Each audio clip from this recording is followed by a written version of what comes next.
Hello everyone, good morning बेटा। और आप सबका स्वागत है आपकी इस प्यारी सी क्लास में। आज हमारी है प्रोनाउन की क्लास नंबर 2 और मैं उम्मीद करता हूं सभी स्टूडेंट्स ने प्रोनाउन की क्लास नंबर 1 देख ली हो। अगर आपने क्लास नंबर 1 नहीं देखी है और आप 2 को समझने की कोशिश करेंगे बेटा, तो आप प्रॉब्लम में फंसेंगे ही फंसेंगे। कोई भी टॉपिक अगर आप बीच से समझने की कोशिश करते हो तो आप गड़बड़ कर लोगे। इसीलिए आज मैं कहूंगा, अगर मैं आपका जो लास्ट क्लास है उसकी आपकी लास्ट क्लास की अगर मैं फाइल ओपन करता हूं, हमने क्या हेडिंग डाली थी? प्रोनाउन ना। आपका सेव किया था ना मैंने। हाँ, ये रहा। देखो बेटा, अगर मैं उस क्लास को ओपन करता हूं तो उस क्लास की ओपनिंग में मैंने आपको कहा था प्रोनाउन टॉपिक है, इंट्रोडक्शन और डेफिनेशन खत्म किया था बेटा। सेकंड हमने किया था आइडेंटिफिकेशन ऑफ प्रोनाउन, और अब क्या कर रहे थे? Types of pronoun. Types of pronoun में बेटा पर्सनल प्रोनाउन हमने स्टार्ट कर दिया था। ये चीज आप अपने दिमाग में रखिए। दूसरी बात, बहुत से बच्चे सर मैं वीओडी से पढ़ूं या लाइव पढ़ूं। देखो बेटा, बैच को करने के 3 तरीके हैं। या तो आप लाइव क्लास से ही खत्म करते चलो, या वीओडी से खत्म करते चलो, या आप जो लाइव क्लास है वो बाद में सेव भी तो होती चलती है, आप उससे भी बैच खत्म कर सकते हो। तो आपके पास 3 ऑप्शन है। जल्दी खत्म करना है तो वीओडी से एंड कर लो, वीओडी से खत्म कर लो। जल्दी नहीं, लाइव खत्म करना है तो आप लाइव खत्म कीजिए, या लाइव की जैसे आप शाम को क्लास देखते हैं, जब भी वक्त लगे सेव होती चलती है क्लासेस, आप वहां से खत्म कीजिए। आपका 3 ऑप्शन है, क्योंकि लाइव क्लास भी तो बाद में सेव होती है ना। जैसा आपका मन, बट सिलेबस कंप्लीट करोगे आपके मार्क्स आने स्टार्ट हो जाएंगे। दूसरी बात देखो बेटा, अब मैंने आज की जो करवाऊंगा वो प्रोनाउन क्लास नंबर 2 है। तो मैंने कहा वो स्टूडेंट्स जिन्होंने प्रोनाउन की क्लास नंबर 1 देखी है बेटा, वही आज क्लास नंबर 2 का आनंद उठाएं, वरना दिक्कत हो जाएगी मेरे बच्चे। आप बोलोगे सर कम समझ आ रहा है। बिल्कुल कम समझ आएगा, क्योंकि आपने क्लास 1 नहीं देखी। तो आप इतने समझदार व्यक्ति हैं कि आप समझेंगे टॉपिक शुरू से देखा जाता है, बीच में आकर नहीं। और मेरे बच्चे, कोई आपको वीगो नहीं पालनी है कि सर मेरा इंग्लिश मीडियम बैकग्राउंड था तो मैं तो कहीं से भी समझ लूंगा। बेटा, इंग्लिश मीडियम स्कूल्स में इंग्लिश ग्रामर नहीं सिखाई जाती, वहां सिर्फ फोकस किया जाता है you have to speak by using the English language only, so there is no requirement to teach you the grammatical concepts. वहां कोई रिक्वायरमेंट नहीं होती बेटा। इसीलिए क्लास 1 जरूर देखिए और तब क्लास 2 का आनंद उठाना। ठीक है, तो आज क्या करो, 2 भले ही देख लो अभी, लेकिन फिर कल से पहले क्लास 1 और 2 दोबारा देख के, जब कल जो है ट्यूसडे को मेरे बच्चे मुझे क्लास नंबर 3 में आप मिलना, तब मजा आएगा, अदरवाइज नहीं। ठीक है, चाहे आप किसी भी एग्जाम की तैयारी कर रहे हो। डन है। जल्दी सिलेबस करना है वीओडी से कर सकते हो बेटा, अदरवाइज अपना लाइव क्लास का आनंद उठाए, या लाइव जो सेव होती है शाम को वो देख लो। जो भी हो, आप 3 तरीके से सिलेबस कर सकते हैं। आओ पुत्र, तो हमने प्रोनाउन आइडेंटिफिकेशन देखी भैया, कैसा क्या है। फिर जाना अलग अलग टाइप के प्रोनाउन होते हैं। फिर मैंने आपको बताया बेटा पर्सनल प्रोनाउन क्या होता है। ठीक है, और फिर पर्सनल प्रोनाउन के बाद मैंने बताया कल यानी मंडे को हम करेंगे। तो फ्राइडे हुई थी ना लास्ट क्लास, तो मंडे यानी कि आज की हमें शुरुआत यहां से करनी है। तो आपने हेडिंग डाल ली होगी बेटा, how to use personal pronouns. Personal pronouns को हम कैसे यूज करते हैं। तो पर्सनल प्रोनाउंस को यूज करने के लिए आपके पास अलग अलग साधन होते हैं बेटा। क्या? देखो, इन personal pronoun, how to use personal pronouns लिख लिए। हाँ बेटा, इन पर्सनल प्रोनाउंस का एक केस होता है सब्जेक्टिव केस। मेरे साथ साथ लिखते चलना बेटा। एक केस होता है मेरे बच्चे इनका ऑब्जेक्टिव केस। मेरे साथ साथ आप बनाएंगे, लिखेंगे इनको। एक केस होता है बेटा इनका पजेशन के लिए, जिनको मैं, ठीक है, पजेसिव केस बोलता हूं। हालांकि अभी हमें पजेसिव केस नहीं पढ़ना, अभी हमने सब्जेक्टिव और ऑब्जेक्टिव केस पढ़ना है। तो अभी आप सिर्फ सब्जेक्टिव और ऑब्जेक्टिव केस की ही हेडिंग बना लो, how to use personal pronouns. तो पर्सनल प्रोनाउन का एक केस होता है बेटा सब्जेक्टिव केस, एक केस होता है ऑब्जेक्टिव केस, एक होता है पजेसिव केस, जिसको मैं अभी नहीं बाद में पढ़ाऊंगा। ठीक है, एक केस होता है पजेसिव केस, आप चाहो तो ये भी लिख सकते हो। एक केस होता है पजेसिव केस। जो पजेसिव केस होता है बेटा वो 2 में बंटता है, वो 2 में बंटता है। ठीक है, क्या है उन दोनों का मीनिंग वो बाद में बताऊंगा, क्या होते हैं क्या नहीं। बस फिलहाल ये, जब मैं पॉजेसिव केस कराऊंगा तब समझाऊंगा। चलो जरा समझते हैं बेटा। जैसे आई होता है सब्जेक्ट, तो इसका ऑब्जेक्ट क्या बनता है, मी। पॉजेसिव केस में क्या होता है बेटा, एक आप पढ़ते हो माई और एक मेरे बच्चे पढ़ते हो माइन। इन दोनों में क्या डिफरेंस है, जब कराऊंगा, जब मैं पॉजेसिव केस पढ़ाऊंगा। ठीक है, अभी तो सिर्फ लिस्ट बनवा रहा हूं। एक होता है वी और इसकी ऑब्जेक्टिव केस क्या होता है बेटा, अस। पोजेशन के लिए क्या यूज करते हैं, अवर या अवर्स। अब अवर और अवर्स में क्या फर्क होता है, वो बात की बात है मेरे बच्चे। ठीक है, तीसरा, अब हमने देखा यू, यू का क्या यूज करते हो, यू ही, इसकी स्पेलिंग में कोई फर्क नहीं होता। लेकिन पोजेशन क्या होता है बेटा, योवर, और इसका योवर्स। ठीक है मेरे बच्चे, चलिए एक हुआ हमारा ही, इसकी स्पेलिंग में कोई फर्क नहीं होता, हिम। यहां भी इसकी स्पेलिंग में कोई फर्क नहीं होता, हिज और हिज, ऐसा नहीं होता हिस, एक और एस नहीं लगाते बेटा इस पर। ठीक है, यही होता। आगे मेरे बच्चे, शी, इसकी यहां स्पेलिंग ऑब्जेक्ट में हर ही होती है और इधर भी हर ही होती है, लेकिन इधर हो जाता है हर्स।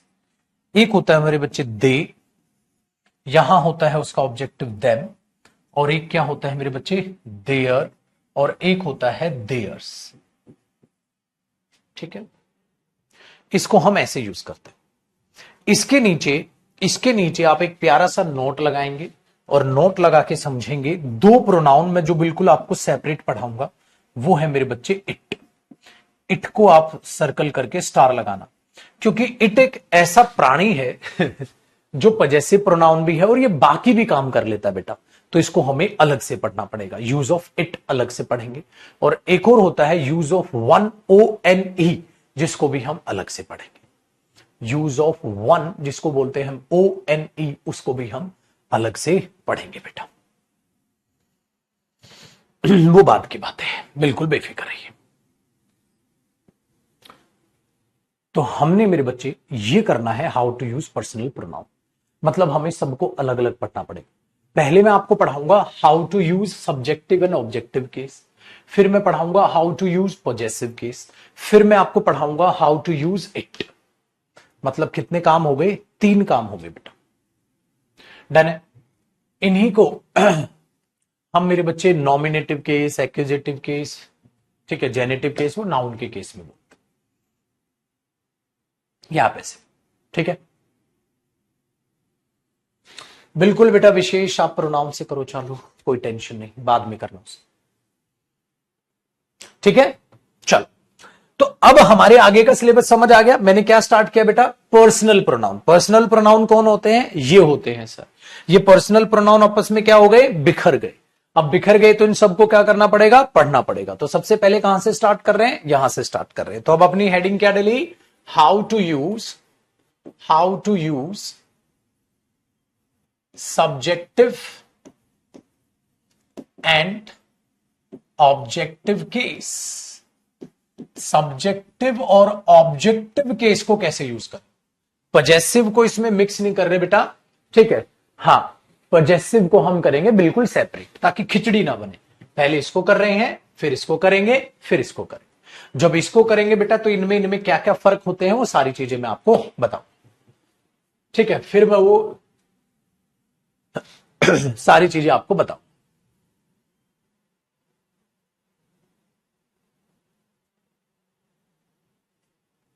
डन हो गया कॉपी बेटा, चलिए। तो आपने लिखा how to use subjective and objective case. कैसे यूज करते हैं गुरुजी सब्जेक्टिव और ऑब्जेक्टिव केस को, इसके लिए अलग अलग कॉन्सेप्ट है बेटा। इसमें सबसे पहला है वर्ब कॉन्सेप्ट। पहला कॉन्सेप्ट क्या है बेटा इसमें, वर्ब कॉन्सेप्ट। क्या, देखो बेटा, ये बात तो सबको पता है, जब आप वर्ब लिखते हो मेरे बच्चे, तो वर्ब को आगे जब आप एक्सप्लेन करते हो, वर्ब को जब आप आगे एक्सप्लेन करते हो, हां, तो उस वर्ब का उधर क्या आता है, ऑब्जेक्ट आता है बेटा। और अगर वर्ब को एक्सप्लेन करने में उसका ऑब्जेक्ट आगे आता है, तो ऑब्वियसली बात है मेरे बच्चे, इधर ऑब्जेक्टिव केस आना चाहिए। फिर इधर कौन सा केस आना चाहिए, ऑब्जेक्टिव केस आना चाहिए। दूसरी बात बेटा, जो वर्ब का कर्ता धर्ता होता है, उस वर्ब का जो कर्ता धर्ता होता है, वो उसका क्या होता है बेटा, सब्जेक्ट।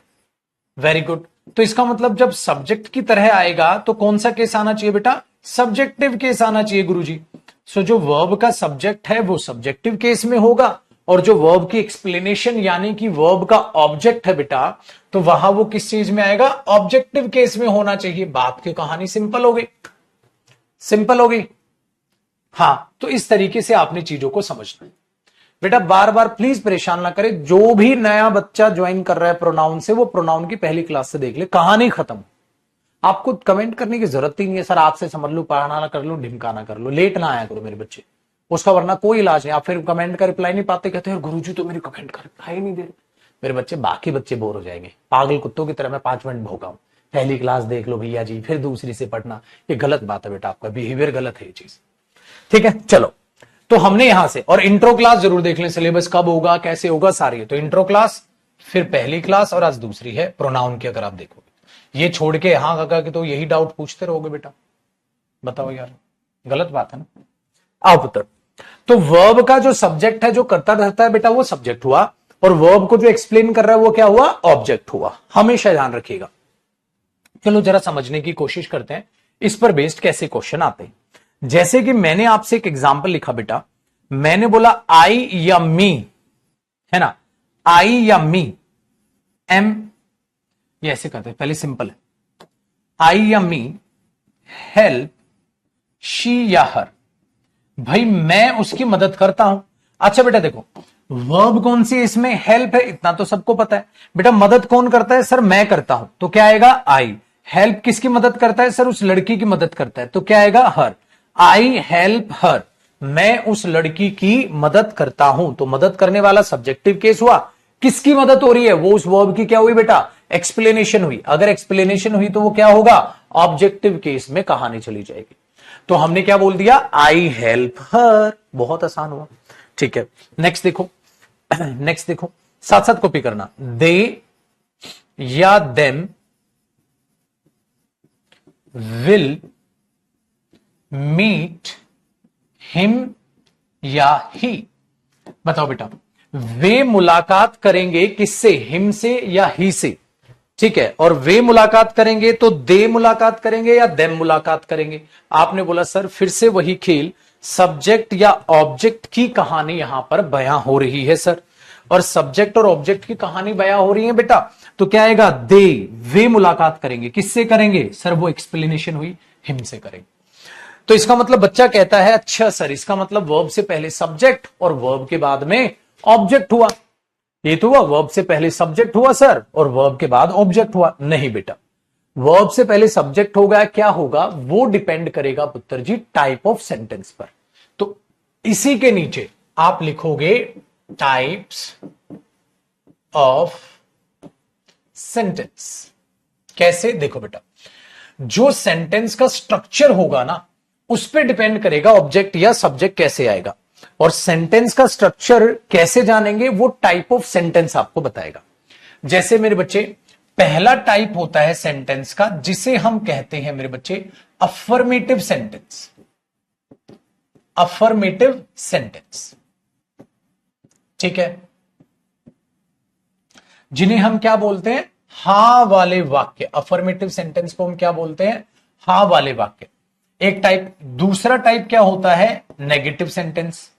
ठीक है, नेगेटिव सेंटेंस, जिन्हें, चलो पहले अफर्मेटिव का फॉर्मेट लिखवा देता हूं। देखो बेटा, अफर्मेटिव का मतलब है हाँ वाले वाक्य। अच्छा, हाँ वाले वाक्य जितने भी होंगे ना, वो पक्का सब्जेक्ट से चालू होंगे बेटा। उनके बाद क्या दिखाई देगी, सब्जेक्ट, फिर क्या दिखाई देगा, वर्ब, और आगे अगर वर्ब को एक्सप्लेन करना है तो उस वर्ब का क्या दिखाई देगा, ऑब्जेक्ट। और इस तरीके से कहानी नजर आएगी किसकी बेटा, अफर्मेटिव सेंटेंस की। इसका मतलब ये एग्जाम्पल भी मैंने अफर्मेटिव का लिखा, ये एग्जाम्पल भी अफर्मेटिव का लिखा, क्योंकि शुरुआत सब्जेक्ट से हो रही थी। एक एग्जाम्पल और देखिएगा मेरे बच्चे, मैंने बोल दिया ही या हिम नोज हर और शी, वो उस लड़की को जानता है। बेटा जानता कौन है, सर ही जानता है, तो ही सब्जेक्ट हुआ। किसको जानता है, वो तो इसकी एक्सप्लेनेशन हुई, तो इसका क्या हुआ बेटा, ऑब्जेक्ट हुआ। तो आपने बोल दिया सर वर्ब आया, वर्ब का ऑब्जेक्ट और वर्ब का सब्जेक्ट। ये हुआ बेटा अफर्मेटिव सेंटेंस का फॉर्मेट, पक्का सब्जेक्ट से चालू होगा और वर्ब के बाद ऑब्जेक्ट ही होगा। लेकिन अगर मेरे बच्चे टाइप हुआ एक हमारा, टाइप हुआ एक हमारा दूसरा, ये पहला टाइप कर ले बेटा, ये हुआ टाइप नंबर 1, और अगर एक टाइप हुआ मेरे बच्चे नेगेटिव सेंटेंस, तो नेगेटिव सेंटेंस क्या होता है बेटा? ना वाले वाक्य। नेगेटिव सेंटेंस को हम बोलते हैं बेटा ना वाले वाक्य, यानी कि सेंटेंस।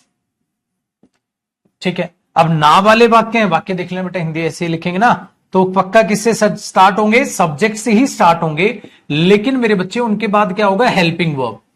और उस हेल्पिंग वर्ब के साथ आप क्या देखोगे? नोट जुड़ा हुआ देखोगे बेटा, नोट जुड़ा हुआ देखोगे।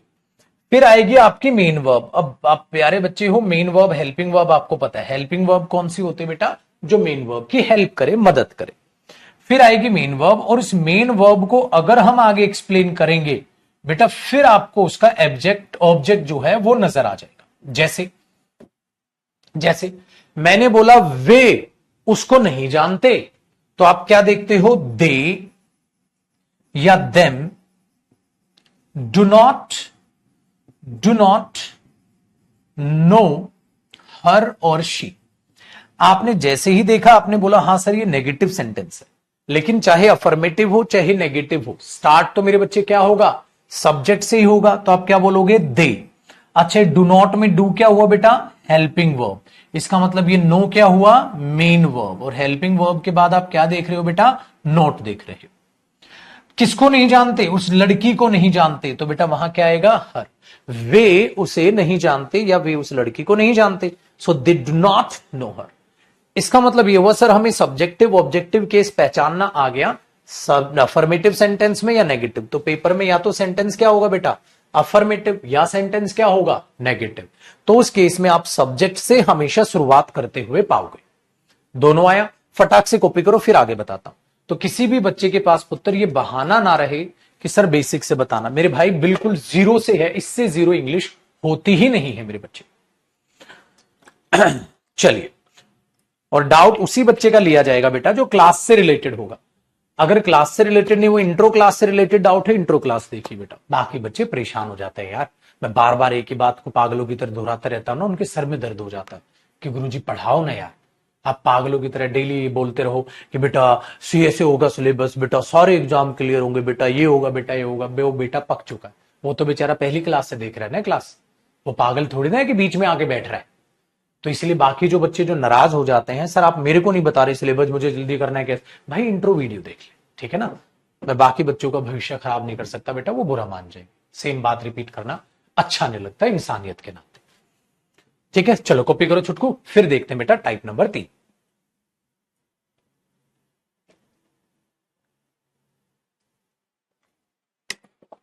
ठीक है, तो कैसे पता चलेगा बेटा अफर्मेटिव सेंटेंस है नेगेटिव? सर नोट से पता चल जाएगा। सेंटेंस स्टार्ट किससे होगा? सब्जेक्ट से। तो बेटा वर्ब का सब्जेक्ट कौन होता है? जो उस वर्ब को दिखा रहा होता है। कौन जानता है? ही जानता है। कौन नहीं जानते? वे नहीं जानते। कौन मदद करता है? मैं करता हूं। तो जो उसका कर्ता धरता है, जो उसका बचपन से पढ़ रहा हो ना, कर्ता धरता है, जो उस वर्ब को रिप्रेजेंट कर रहा है, वो सब्जेक्ट होता है बेटा। और उस वर्ब की एक्सप्लेनेशन क्या होता है? ऑब्जेक्ट होता है।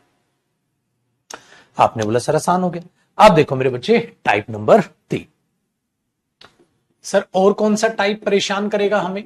बेटा ये कहानी सारी की सारी बयां हो जाती है जब इंटेरोगेटिव सेंटेंस आता है। कौन सा सेंटेंस आता है बेटा?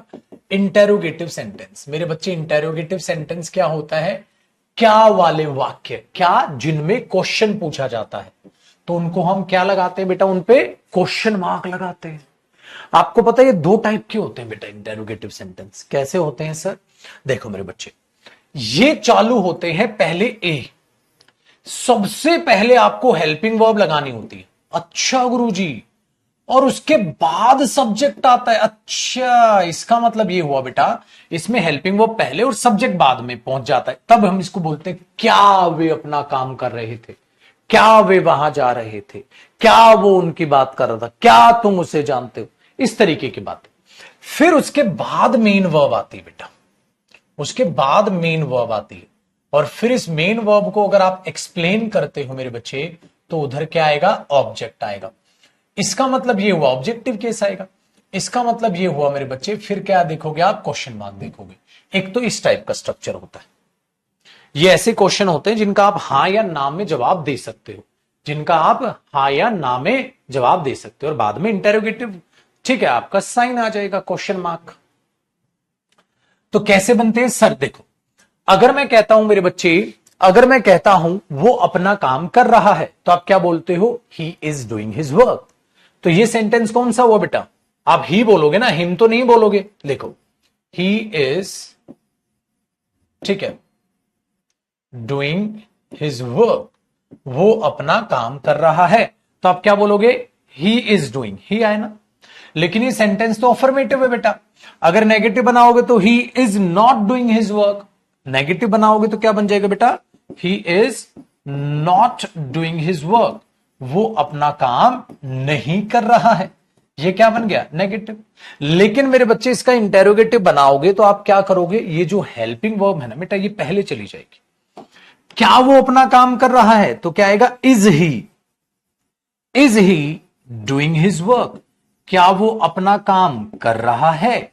और आप यहां लगा दोगे बेटा क्वेश्चन मार्क। लेकिन यहां ही तो आएगा, हिम थोड़ी ना आएगा। इज हिम डूइंग, क्या वो अपना काम कर रहा है? काम को करने वाला क्या हुआ बेटा? सब्जेक्ट हुआ। तो is he doing his work, क्या वो अपना काम कर रहा है? यहां तो ये बनेगा, क्या वो अपना काम कर रहा है? Is he doing his work. यहां पर ये बना बेटा, इसलिए मैंने बोला यहां सब्जेक्ट बाद में शिफ्ट हो जाता है, हेल्पिंग वर्ब यहां और मेन वर्ब यहां। ये चीज आपको यहां समझनी। नेक्स्ट देखो बेटा, जैसे मैंने बोला डू दे या डू देम, ठीक है, मीट हिम या ही, क्या वे उससे मिलते हैं? तो आपको तुरंत पेपर में दिखा, अच्छा ये तो हेल्पिंग वर्ब से शुरुआत हो रही है, इसका मतलब ये इंटेरोगेटिव सेंटेंस। तो यहां क्या आएगा बेटा? डू दे मीट, किससे मिलते हैं? वो तो एक्सप्लेनेशन हुआ, वहां पर आया बेटा हिम। ये बोलते हैं इंटेरोगेटिव सेंटेंस।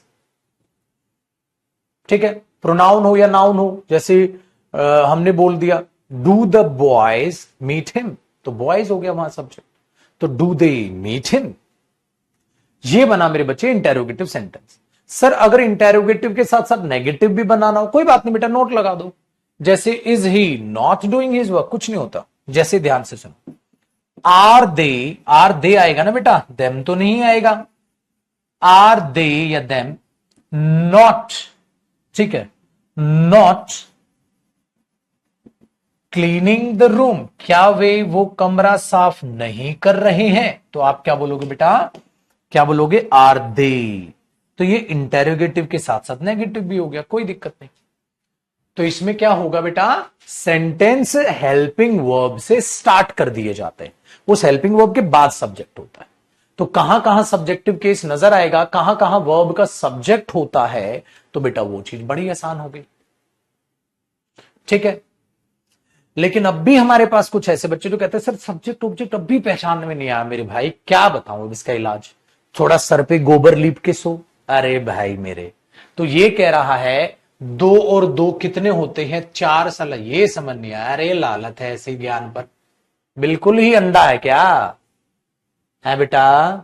अरे थोड़ी तो शर्म कर ले प्रभु, अब भी ना समझ आया, तेरे से बड़ा गधा होगा कोई? हद नहीं मचा रखी तूने। ऑनलाइन क्लास का बस यही नुकसान है बेटा कि पिटाई नहीं हो पाती, और जब तक पिटते नहीं है बच्चे का दिमाग नहीं दौड़ता। अभी भी एक बच्ची मुस्कान लिख रही है, बेटी मुस्कान, नाम तेरा मुस्कान है, काम तेरे रोने वाले। अभी भी इसको सब्जेक्ट ऑब्जेक्ट नहीं समझ आ रहा। हे प्रभु हे जगन्नाथम है भाई, वही वाला डायलॉग बोलेंगे इस बच्ची को। बेटा पढ़ाई पे ध्यान दे ले मेरी बच्ची, ठीक है। अच्छा अब एक बात बताओ बेटा, सर आपने बोला कुछ इंटेरोगेटिव सेंटेंस किससे चालू होते हैं बेटा? हेल्पिंग वर्ब, और हेल्पिंग वर्ब के बाद क्या आते हैं? सब्जेक्ट आते हैं। दूसरा क्या होता है? इनको हम बोलते हैं बेटा यस नो क्वेश्चन, हां या ना में जिनको आप जवाब दे सकते हो। इसीलिए देखो इनके यहां आप कह सकते हो, इन चीजों को, इस स्ट्रक्चर के क्वेश्चंस को ना हम यस नो क्वेश्चन बोलते हैं।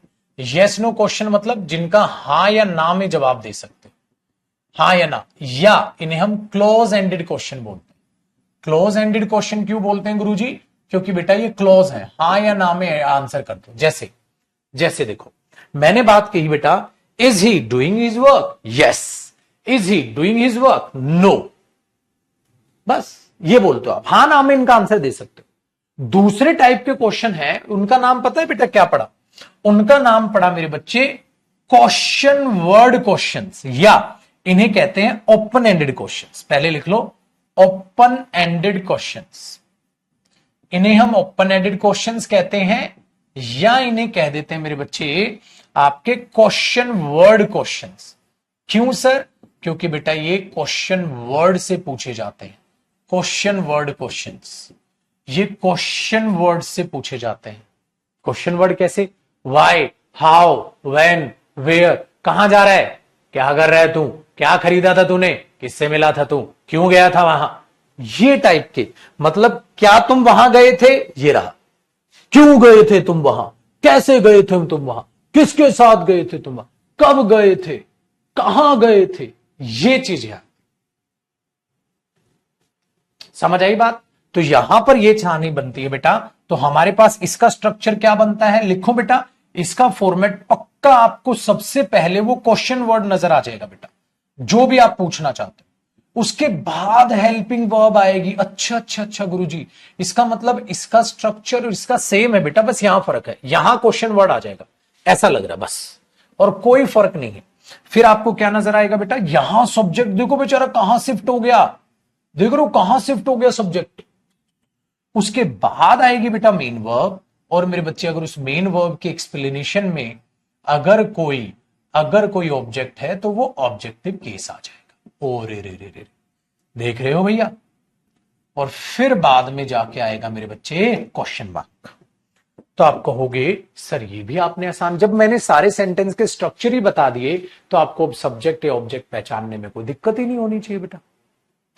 ठीक है, तो अब इस बात को जब आप ऑब्जर्व करने बैठोगे तो मैं आपसे बोलूंगा क्वेश्चन वर्ड क्या होते हैं बेटा, जैसे मैंने बोला वाई, ठीक है, आर, वाई आर दे या वाई आर देम, ठीक है, प्लेइंग इन द मॉर्निंग, वे सुबह क्यों खेल रहे हैं, वे सुबह क्यों खेल रहे हैं। एक बात बताओ, ये क्या हुआ बेटा, क्वेश्चन वर्ड, खेल कौन रहे हैं, वे, तो क्या आएगा यहां सब्जेक्ट। क्वेश्चन वर्ड आया, हेल्पिंग वर्ब आई, तो सब्जेक्ट आएगा। Why are they playing in the morning, वे सुबह क्यों खेल रहे हैं। नेक्स्ट देखो बेटा, वेयर हैव, या ऐसे कर लेते हैं, वेयर हैज ही या वेयर हैज हिम गॉन, वो कहां चला गया है। तो आप बोलोगे सर चला कौन गया, subject.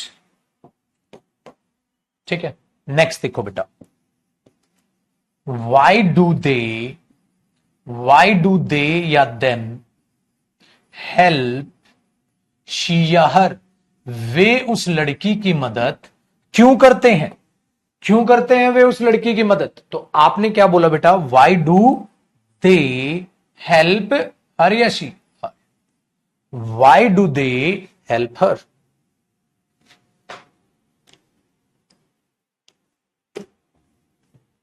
Y do they help her. ठीक है बेटा, कॉपी कीजिए। तो इंटेरोगेटिव सेंटेंस कुछ ऐसा दिखता है मेरे बच्चे, इंटेरोगेटिव सेंटेंस कुछ ऐसा दिखता है।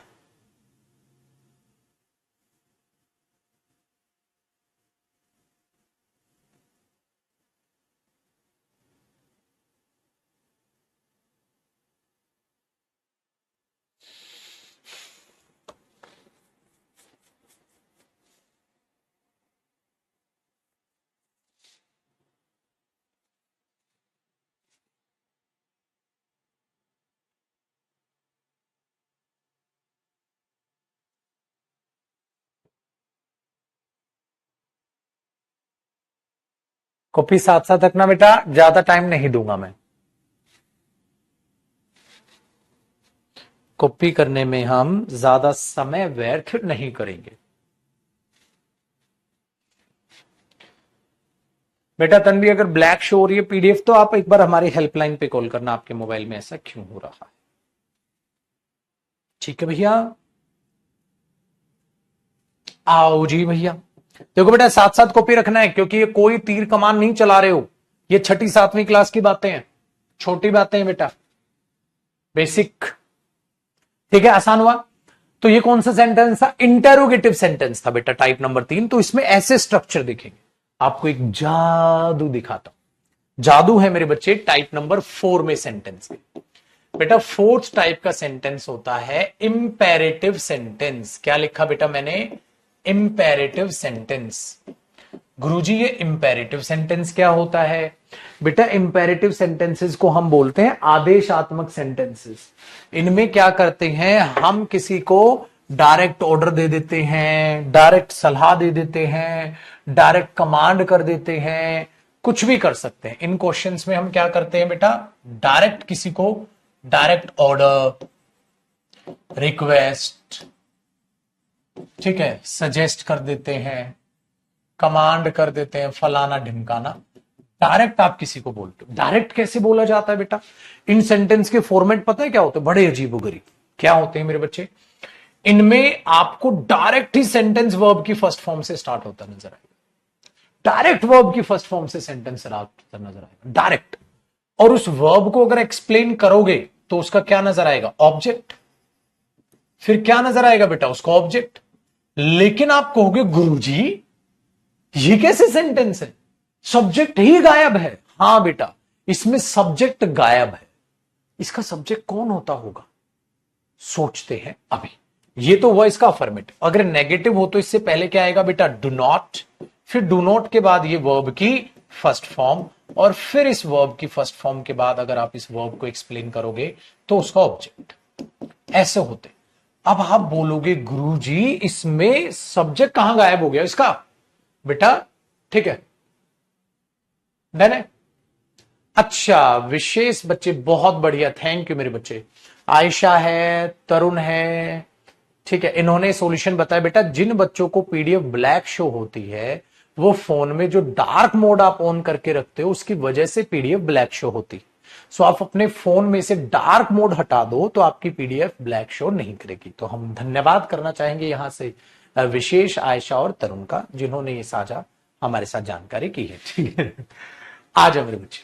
हमने बोला वर्ब की फर्स्ट फॉर्म के साथ आप ऑब्जेक्ट लगा दो बेटा, ठीक है, और डू नॉट के बाद वर्ब की फर्स्ट फॉर्म ऑब्जेक्ट लगा दो। इन्हें बोलते हैं इंपेरेटिव सेंटेंस। इनमें पता है क्या होता है बेटा? इनमें होती है हिडन सेंस। आप सोचते हो ना इसका सब्जेक्ट कहां गया। जैसे मैंने आपके सामने एक एग्जाम्पल लिखा, मैं डायरेक्ट ये बोल दूंगा बेटा क्लीन दिस रूम, इस कमरे को साफ करो। एक बात बताओ बेटा, इस कमरे को साफ करो, तो ये बात किसने बोली होगी? इस कमरे को साफ करो। सर आपने हमें पढ़ाया था, सर आपने हमें पढ़ाया था इस बात को आई बोलता है। आई किसको बोलता है? यू को। इसका मतलब आई ने किसको ऑर्डर दिया होगा? आई ने यू को ऑर्डर दिया। तो कमरा साफ कौन करेगा? यू करेगा। तो यू सब्जेक्ट लिखा है या हिडन है? हिडन है सर। इसका मतलब यहां पर बेटा क्या होगा? आई यू को बोलेगा। आई जो कौन होता है? स्पीकर। आई स्पीकर, ठीक है, आई स्पीकर यू लिसनर को बोलेगा। यू लिसनर को बोलेगा। ओ हो। तो इसमें यू इसका क्या हो गया मेरे बच्चे? इसमें यू उसका हिडन सब्जेक्ट हो गया। इसलिए मेरे बच्चे इंपेरेटिव सेंटेंसेस में आपको सब्जेक्ट लिखा ही नहीं देगा, ऑब्जेक्ट लिखा दिख जाएगा अगर होगा तो। क्लीन दिस रूम, कमरा साफ करो, तो यू को ऑर्डर दिया। कमरा साफ कौन करेगा? यू करेगा। कमरा साफ करो, यू करेगा। तो यू करेगा, तो यू क्या हुआ? सब्जेक्ट हुआ। भाई अगर आपके पिताजी आपको कहते हैं बेटा क्लीन द रूम, बेटा कमरा साफ कर, तो आप करो। लिसनर जिसको बात मैं कह रहा हूं, जो आई जिसको कह रहा है वो साफ करेगा, तो वो यू होता है जिसको बात करेगा। ये है मेरे बच्चे। तो जब आप ऐसा करते हैं तो आपको सॉल्यूशन नजर आता है। क्लीन दिस रूम, इस कमरे को साफ करो, तो यू करेगा भैया, आसान काम। चलो आगे देखो बेटा, इसी चीज को अगर मैं एक एक्सप्लेनेशन ऐसे दे देता हूं मेरे बच्चे, अब ध्यान से सुनिएगा मैं क्या कह रहा हूं। हेल्प शी या हेल्प हर, आपको एक सेंटेंस ऐसे दिखा दे, बस इतना। आप बोलोगे सब्जेक्ट कहां है? गायब। सीधा वर्ब की कौन सी फॉर्म है? फर्स्ट फॉर्म है। अरे रे रे रे रे, इसका मतलब भैया पक्का क्या आएगा? हर आएगा। मदद करनी किसकी? लड़की की। अरे इसके बाद तो ऑब्जेक्ट ही आएगा बेटा। ये रहा, इसके बाद तो ऑब्जेक्ट ही आएगा बेटा। अब बच्चा कहता है सर ऑब्जेक्ट तो आ गया, सब्जेक्ट कहां भाग गया? सब्जेक्ट भाग गया। कहां भाग गया? घर भाग गया। है ही नहीं। चलो इसीलिए तो मैं बोल रहा हूं। अच्छा एक बात बताओ, मैंने बोला अलाउ शी या हर, अलाउ शी या हर, ठीक है, टू हेल्प हिम या ही, उस लड़की को अलाउ कर दो उस लड़के की मदद करने के लिए, उस लड़की को अलाउ कर दो। देखो बेटा, अलाउ कौन करेगा? यू करेगा। सब्जेक्ट कौन है बेटा? यू है, तो गायब हो गया, सब्जेक्ट तो है ही नहीं, तो क्या बचा? ऑब्जेक्ट। अलाउ करना है, किसको करना है बेटा? जो वर्ब की एक्सप्लेनेशन होती है वो सब्जेक्ट नहीं क्या होता है मेरे लाल? ऑब्जेक्ट होता है। तो यहां क्या आएगा बेटा? अलाउ हर, अलाउ कर दो मदद करने के लिए। किसकी मदद होगी बेटा? हिम की, ऑब्जेक्ट की। तो allow her to help him, this is the difference बेटा।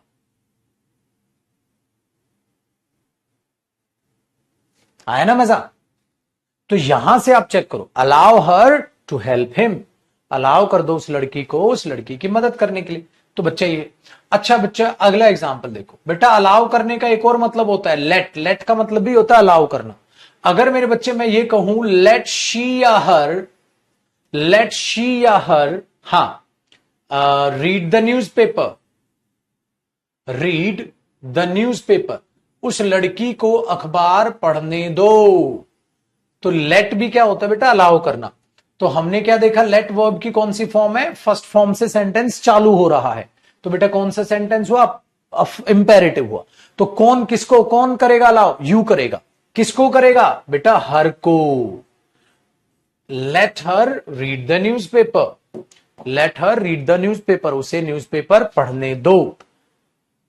अब बचपन में आप रटते नहीं थे? कसम खा के बताओ, आप किताब से रटने नहीं थे? लेट के बाद ऑब्जेक्टिव केस का प्रयोग होगा, लेट के बाद ऑब्जेक्टिव केस का प्रयोग, ऐसी की तैसी, भाड़ में गया मेरे बच्चे।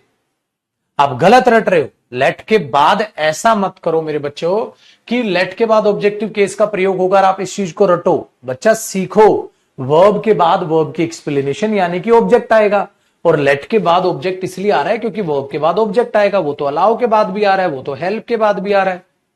उसमें लेट ने कौन से अलग तीर मार लिए भाई? सब्जेक्ट क्यों? क्योंकि ये इंपेरेटिव सेंटेंस है। इसको एक सिंपल सेंटेंस बना दो बेटा। अगर मैं ये कर दूं मेरे बच्चे, ध्यान से सुनना, ही या हिम विल, ही या हिम विल लेट शी या हर रीड द न्यूज़पेपर, वो उस लड़की को न्यूज़पेपर पढ़ने देगा। बताओ बेटा, ये इंपेरेटिव सेंटेंस है या अफर्मेटिव? आप कहोगे सर ये तो अफर्मेटिव सेंटेंस हो गया। शॉर्ट में लिख दो बेटा, ये तो गुरुजी अफर्मेटिव सेंटेंस हो गया। अफर्मेटिव हो गया क्यों? अगर सब्जेक्ट से चालू हो रहा है ये तो अब सब्जेक्ट आएगा।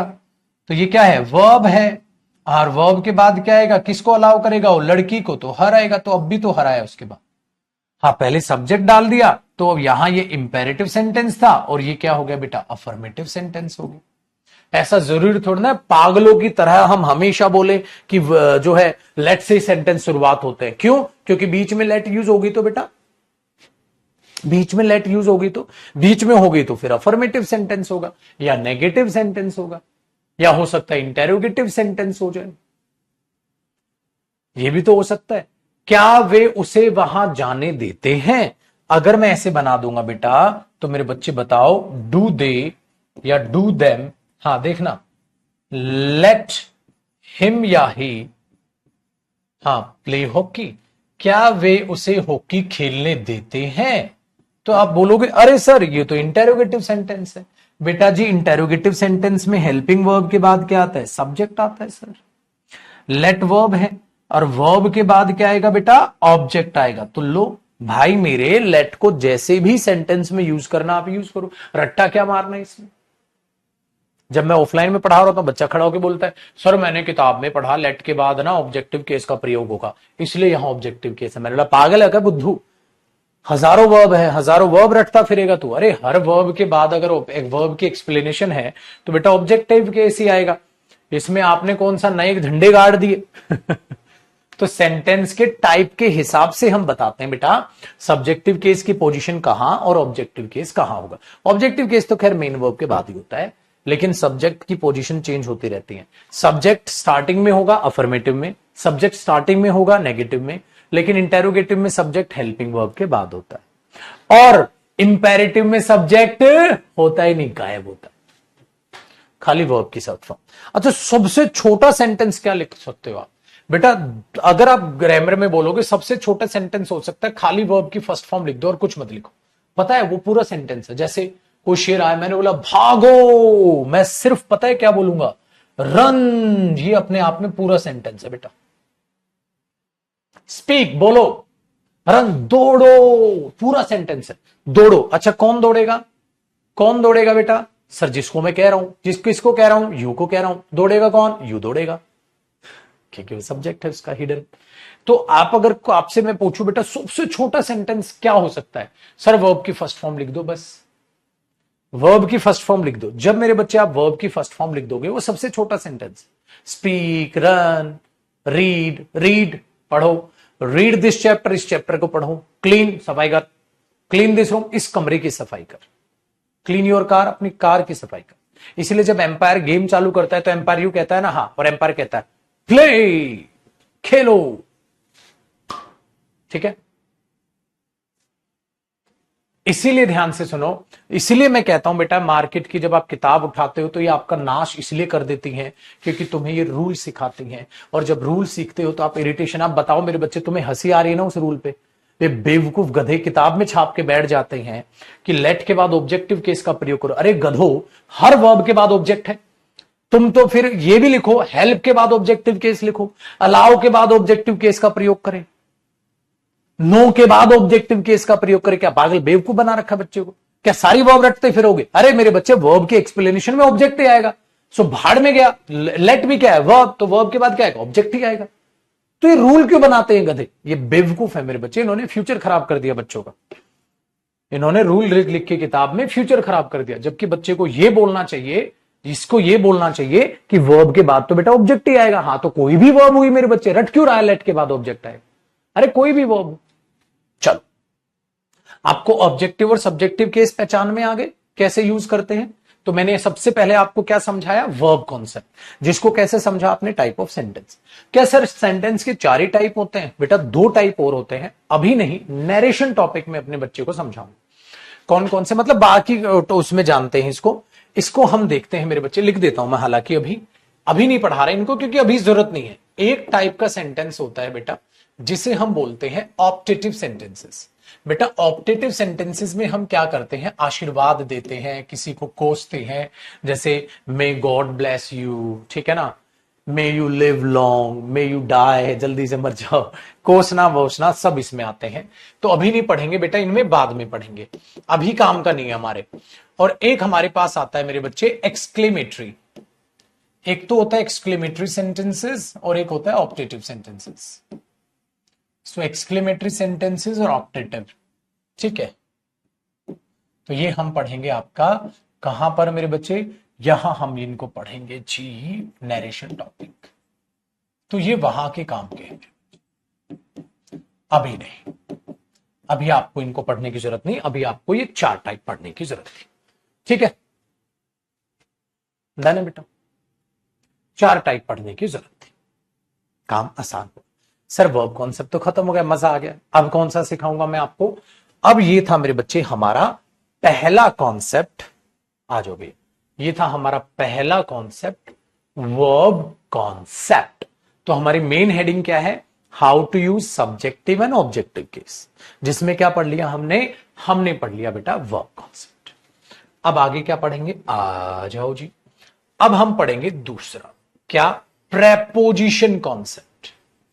क्यों? अभी बताता हूं अपने बच्चों को। प्रेपोजिशन कॉन्सेप्ट, इसको भी बड़े ध्यान से पढ़िएगा बेटा। Preposition concept, sir preposition concept तो सब समझ में आएगा जब थोड़ा बहुत प्रेपोजिशन के बारे में बताना हो, ठीक है, वेरी गुड। तो बेटा प्रेपोजिशन कॉन्सेप्ट को समझने के लिए पहले मुझे आपको क्या बताना पड़ेगा? प्रेपोजिशन के बारे में बताना पड़ेगा। बेटा प्रेपोजिशन पता है क्या होती है? हाँ, इसको आप लिखिएगा रिलेटिंग वर्ड। ये होती है मेरे बच्चे रिलेट करने वाली वर्ड, ठीक है। रिलेटिंग वर्ड क्या? सेंटेंस में 2 शब्दों को रिलेट करना, सेंटेंस में वर्ड्स को रिलेट करना, ऐसे बोल दो, सेंटेंस में वर्ड्स को रिलेट करना, मतलब आपस में ये रिलेट करती, सेंटेंस में सेंटेंस में वर्ड्स को रिलेट करना। तो आपस में सेंटेंस में क्या करती है, वर्ड्स को आपस में रिलेट करती है। ठीक है, डन है। ऐसे रिलेट करती है, कैसे सर समझाओ तो सर, और क्या इसके करिश्मे होते हैं। पता है बेटा क्या होता है, इसलिए जब ये सेंटेंस को आगे रिलेट करती है ना, हाँ रिलेट करना, यहां इसके नीचे इसका एक स्ट्रक्चर लिखो, जो मैं जैसे लिखवा रहा हूं अभी, फिर उसको समझाऊं। जब आप कोई भी प्रेपोजिशन लिखते हो बेटा, अभी बताऊंगा कौन कौन सी हो सकती है, उस प्रेपोजिशन के बाद ये प्रेपोजिशन पता है क्या लेती है, अपना ऑब्जेक्ट। मतलब इसके बाद जो भी ऑब्जेक्ट आएगा वो किसका ऑब्जेक्ट कहलाएगा, ऑब्जेक्ट ऑफ प्रेपोजिशन, अपना ऑब्जेक्ट। तो ये किसका ऑब्जेक्ट कहलाएगा, अपना ऑब्जेक्ट, यानी कि ऑब्जेक्ट ऑफ प्रेपोजिशन। वो मेरे बच्चे प्रेपोजिशन का ऑब्जेक्ट कहलाएगा। ठीक है, और ये बना लेगी गुच्छा, और ये बना लेगी दो शब्दों का गुच्छा, एक ये और एक ये, आपस में जुड़ के क्या बनेगा, गुच्छा। गुच्छा जानते हो ना, अंगूरों का गुच्छा। लेकिन मेरे बच्चे उस गुच्छे को अंग्रेजी में कुछ और कहते हैं। उस गुच्छे को, शब्दों के गुच्छे को अंग्रेजी में, कॉपी नहीं करना बेटा, ये फ्रेज कहते हैं। क्या कहते हैं बेटा, शब्दों के गुच्छे को अंग्रेजी भाषा में क्या कहते हैं, फ्रेज। तो ये जो गांव बसा लिया इसने, ये किसने बसाया है, प्रेपोजिशन ने बसाया है। इसीलिए बेटा इनको जोड़कर हम कहते हैं, ये बन गई सर प्रेपोजिशनल फ्रेज। क्या बन गई बेटा, बोल के बोलो मेरे साथ साथ, प्रेपोजिशनल फ्रेज। गुनगुनाते रहा करो भैया, बोलते रहा करो। ये बन गई बेटा प्रेपोजिशनल फ्रेज। क्या कहलाएगी, गुच्छे को, शब्दों के गुच्छे को अंग्रेजी भाषा में टेक्निकली क्या कहते हैं, क्या कहते हैं बेटा, फ्रेज। और ये फ्रेज किसने बनाई, प्रेपोजिशन ने। तो ये प्रेपोजिशनल फ्रेज कहलाई। वेरी गुड बेटा। जो ये प्रेपोजिशनल फ्रेज होती है, हां, ये हमेशा एक्स्ट्रा इंफॉर्मेशन होती है सेंटेंस में, एक्स्ट्रा इंफॉर्मेशन। ठीक है, याद रखना, सेंटेंस में एक्स्ट्रा इंफॉर्मेशन, ये कैसी होती है, एक्स्ट्रा इंफॉर्मेशन होती है सेंटेंस में, एक्स्ट्रा इंफॉर्मेशन होती है सेंटेंस में। तो ये सेंटेंस में कैसी इंफॉर्मेशन होती है बेटा, एक्स्ट्रा। अब जो ये बात मैंने लिखवाई, इसको मैं एग्जाम्पल से समझाऊंगा, आपको तुरंत समझ में आ जाएगी, हां सर आप क्या कहने की कोशिश कर रहे हो। तो ये सेंटेंस में एक्स्ट्रा इंफॉर्मेशन होती बेटा। ये प्रेपोजिशनल फ्रेज एडवर्ब फ्रेज का भी काम करती है, एडजेक्टिव फ्रेज का भी काम करती है। इतना टेक्निकल अभी नहीं पढ़ाऊंगा अपने बच्चे को, बाद में बताऊंगा। अभी इतनी जानकारी प्रोनाउन टॉपिक के लिए आपके लिए काफी है, काफी है मेरे बच्चे, काफी है। चलो सर ये क्या होती है, प्रेपोजिशन क्या होती है, ठीक है, जरा समझाओ। अब ये जो बात आपने लिखी, ये जरा एग्जाम्पल से समझा दो गुरुजी। एग्जाम्पल करते हैं बेटा, तुरंत आपको ये और अच्छे से समझ आ जाएगा, फिर रिवाइज कराऊंगा। देखो बेटा, एग्जाम्पल देखो इसका, एग्जाम्पल देखो इसका एग्जाम्पल। जैसे मैंने बोला मेरे बच्चे, ही या हिम केम टू शी या हर। अब बेटा एक बात बताओ, ही या हिम केम टू शी या हर, देखो आया, ये क्या है बेटा, वर्ब है। अच्छा आया कौन, ही आया था ना, तो ही तो सब्जेक्ट हुआ बेटा। तो हिम केम तो होगा नहीं, क्या होगा, ही केम। ही केम कहां आया, टू हर, उस लड़की के पास आया। तो ये टू क्या है बेटा, प्रेपोजिशन। और प्रेपोजिशन अपने बाद क्या लेती है, अपना ऑब्जेक्ट। अब वो सब्जेक्ट तो हो नहीं सकती शी, क्यों, सब्जेक्ट तो ही है बेटा। आया कौन था मेरे बच्चे, ही आया था, तो सब्जेक्ट कौन है, ही है। तो ये क्या बनेगी, ऑब्जेक्ट ही बनेगी, यहां सब्जेक्ट तो आएगा नहीं। लेकिन ये ऑब्जेक्ट किसका ऑब्जेक्ट है, आप कहोगे सर ऑब्जेक्ट तो वर्ब का होता है, हम तो बचपन से पढ़ रहे हैं। बेटा अब एक बात बताओ, ऑब्जेक्ट होता है मेरे पुत्र वर्ब का, आप बचपन से पढ़ रहे हो। लेकिन आज आपको एक नई चीज पता चली, बेटा वर्ब का ऑब्जेक्ट वो होता है लड्डू जो वर्ब के बाद है। अगर मैं पढ़ रहा हूं वर्ब के बाद ऑब्जेक्ट, वर्ब के बाद ऑब्जेक्ट, वर्ब के बाद ऑब्जेक्ट, ठीक है, लेकिन मुझे एक बात बताओ मेरे बच्चे, ये जो ऑब्जेक्ट है हर, ये वर्ब के बाद लिखा है या अपने आप में प्रेपोजिशन टू के बाद लिखा है। आपने बोला सर ये तो प्रेपोजिशन टू के बाद लिखा है, तो इसीलिए बेटा ये कहलाएगा ऑब्जेक्ट ऑफ प्रेपोजिशन। क्या कहलाएगा मेरे बच्चे, ऑब्जेक्ट ऑफ प्रेपोजिशन। ये इसका ऑब्जेक्ट कहलाएगा। ये ऐसे मत सोचना कि ये केम का ऑब्जेक्ट, अगर प्रेपोजिशन लिखी है तो वो प्रेपोजिशन का ही ऑब्जेक्ट कहलाएगा। ठीक है, वेरी गुड। तो हमने बोला सर कितना आसान काम हो गया, कितना आसान काम हो गया। बेटा आप इनको जोड़ दो। जब मेरे लाल, मेरे हरे, मेरे गुलाबी, आप इनको जोड़ोगे तो आप ये कहोगे गुरुजी इसी को आप बोल रहे हो प्रेपोजिशनल फ्रेज, इसी को आप बोल रहे हो प्रेपोजिशनल फ्रेज। बात समझ में आई बेटा? बहुत शानदार। तो ये लिखा है जी ये, और ये क्या ऐसी इंफॉर्मेशन है? एक्स्ट्रा, क्योंकि आप इसको हटा दो तो सेंटेंस अब भी सही है। ही केम, वो आया था। किसके पास आया था? टू हर, उसके पास आया। देखो ये एक्स्ट्रा इंफॉर्मेशन है ना, तो इसीलिए बोलते हैं बेटा ये एक्स्ट्रा इंफॉर्मेशन होती है। अब सवाल ये पैदा होता है सर प्रेपोजिशन को पहचानेंगे कैसे? बेटा प्रेपोजिशन टॉपिक करके, या फिर कुछ मेन प्रेपोजिशन आपको पता ही है और कुछ इंपॉर्टेंट प्रेपोजिशन मैं भी कराऊंगा, जैसे in, at, to, before, after, on to, up to. ठीक है, कितनी सारी प्रेपोजिशन पहले से जानते हैं आप, फॉर। ठीक है, तो ये चीज यहां पर आप देख सकते हैं। डन है, आसान हुआ। चलो एक बात अब फिर से आप बताओ, मैंने बोला आई बॉट अ बुक। अब बताइएगा आप, आई बॉट अ बुक कैसे एरर पूछेंगे? I bought a book for he या I bought a book for him? बताओ बेटा क्या आएगा? आपने बोला देखो सर सब्जेक्ट तो आ गया, मी बॉट अ बुक तो नहीं होगा ना बेटा। अगर यहां बोल दू me bought a book, me bought a book नहीं, मुझे करना पड़ेगा I bought a book. For he या हिम बताओ बेटा कमेंट करके।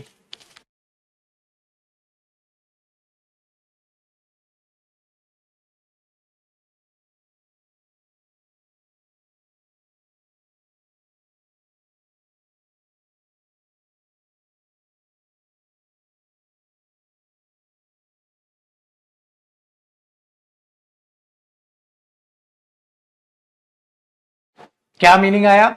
मैंने एक बुक खरीदी थी, किसके लिए खरीदी थी बेटा? वो तो एक्स्ट्रा इंफॉर्मेशन, तो ये हुई प्रेपोजिशन, और मेरे लाल प्रेपोजिशन के बाद आया जी हिम, और बेटा ये बन गई प्रेपोजिशनल फ्रेज। अब आपको बताने की जरूरत नहीं है प्रेपोजिशन फ्रेज बन गई, फलाना ढिमकाना, एक्स्ट्रा मीनिंग ये वो, एक बार समझाने के लिए था बेटा।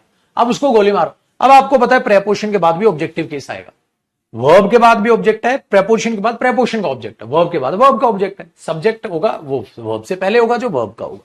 तो सब्जेक्ट सिर्फ वर्ब का होता है, लेकिन ऑब्जेक्ट प्रेपोजिशन का भी होता है और वर्ब का भी होता है। वर्ब के बाद वर्ब का ऑब्जेक्ट, प्रेपोजिशन के बाद प्रेपोजिशन का ऑब्जेक्ट। आप छोटे तौर पर ये कह सकते हैं। ठीक है, आओ मेरा जी शेर पुत्र। सर 11 बजे मैथ्स की भी क्लास होती है, तो मैथ्स की बेटा शाम को देख लिया करो, प्रैक्टिकल सब्जेक्ट है अपना, लाइव अटेंड कर लिया करो इंग्लिश की। मैथ आराम से आप शाम को देख लो, तो मैथ की क्लास शाम को देख लिया करो, कहीं आप इंग्लिश का सत्यानाश कर लो। मैथ्स प्रैक्टिकल सब्जेक्ट है, इसकी रिकॉर्डेड भी क्लास देख लो, कोई फर्क नहीं पड़ता, चलेगा। लेकिन इंग्लिश एक ऐसा सब्जेक्ट है जिसको आप रिकॉर्डिंग देखोगे तो आप बाद में समझ या कुछ होगा डाउट आउट वो भी नहीं पूछ पाओ। ठीक है, तो इंग्लिश की अपना लाइव अटेंड किया करो बेटा जी। आओ मेरे शेर पुत्र आगे बढ़ते हैं। अब इनमें क्या क्या और दिक्कतें आ सकती हैं, जरा वो मैं आपको समझाता हूं बेटा। ठीक है, जरा वो मैं आपको समझाता हूं, एक और देखिएगा। डन है, चलो मेरे पुत्र एक और बताओ। मैंने बोला एक बात और बताना, ही क्लीन द रूम, उसने कमरा साफ कर लिया था, हा बिफोर शी या हर, उस लड़की से पहले, उसने उससे पहले कमरा साफ कर लिया था। ठीक है, तो आपने क्या बोला? ही क्लीन द रूम, तो की किसने किया क्लीन? ही। तो आप ये बोलोगे बेटा him clean the room, verb है तो उसका सब्जेक्ट है बेटा ये तो। अच्छा, उसने कमरा साफ कर लिया था उस लड़की से पहले, तो बिफोर क्या हुई बेटा? प्रेपोजिशन। उसके बाद क्या आएगा? हर। क्या नहीं आएगा लड्डू? शी नहीं आएगा। बहुत आसान काम हो गया, बहुत ही शानदार मेरे बच्चे, बहुत ही शानदार। अब जरा बात को आपने समझना है। तो एक तो एरर पेपर में यह आता है, दूसरा यह हो सकता है मेरे पुत्र कि एंड कंजंक्शन से दो बातों को जोड़ दे। कैसे? जैसे देखो बेटा, अब इसके नीचे मैं कुछ कुछ प्यारी प्यारी बातें आपको बता रहा हूं, उनको आप सीखते चलिएगा। डन है भैया? डन है बेटा? तो ये पॉइंट तो क्लियर हो गया जरा में ये तो आसान है, प्रेपोजिशन के बाद ऑब्जेक्ट है गुरुजी, लेकिन इसमें कुछ कुछ बातें हैं जो आपको परेशान करेंगी। आइए नोट से समझते, फटाक से कॉपी करो बेटा।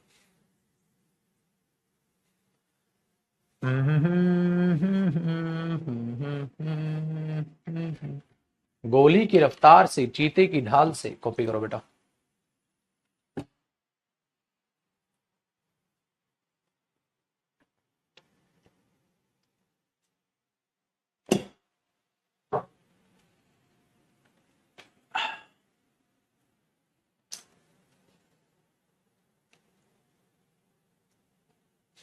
डन है।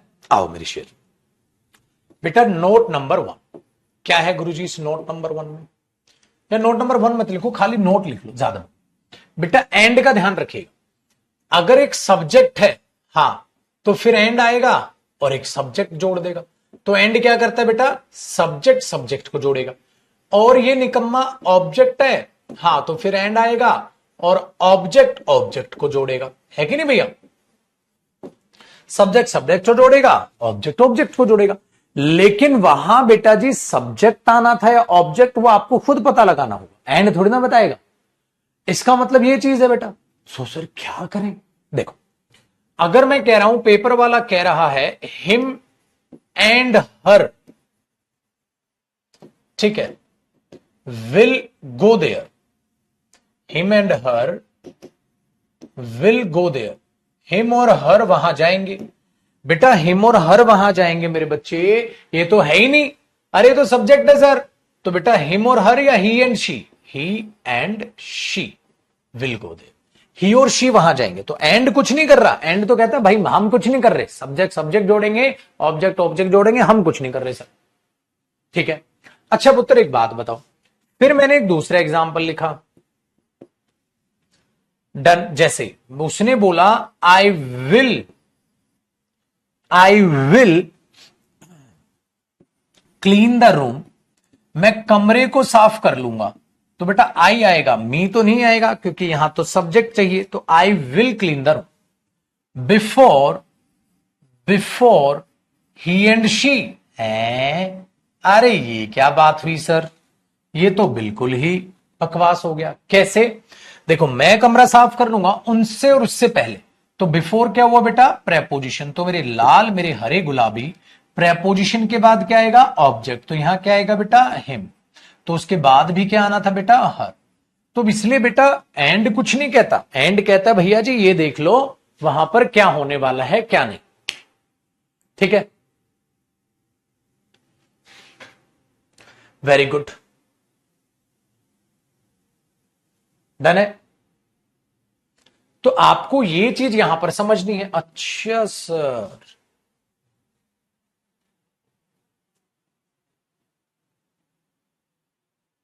ठीक है।